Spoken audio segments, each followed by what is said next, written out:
శిక్షణ శిష్ట రక్షణ లక్ష్యంగా సృష్టి ధర్మాన్ని శరీర ధర్మాన్ని త్యాగం చేసి ఒంటరి పోరాటం చేస్తున్నది ఎవరు?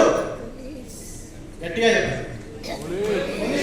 ప్రధాన ద్వారమై ఇంటింటికి కాపలా కాస్తూ అప్రధానంగా మిగిలిపోతున్నది ఎవరు? జీతమై కుటుంబానికి జీవితమై సమాజానికి హారతి కర్పూరమై ఆరిపోతున్నది ఎవరు? బయటకు వెళ్ళడమే కానీ ప్రాణాలతో తిరిగి వచ్చే హామీ లేని జీవితం ఎవరిది?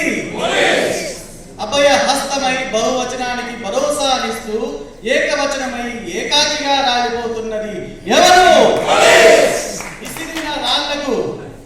విసిరిన రాళ్లకు పగిలిన తలలై మందు పాత్రలో తునకలై మాంసం బుద్ధలైపోతున్నది ఎవరు? ఎవరు? ఎవరు? ఎవరు? తాను చీకటై నీకు వెలుగునిస్తున్నది ఎవరు? నువ్వు ఎన్నటికీ గమనించని నీడగా నీకు తోడుగా నడుస్తున్నది ఎవరు? ఆగు, ఒక్క క్షణం ఆగి ఆలోచించు. తానే లేకుంటే నువ్వెక్కడ, నీ అడుగెక్కడ? తానే లేకుంటే నీ కుటుంబం ఎక్కడ, ఈ సమాజం ఎక్కడ?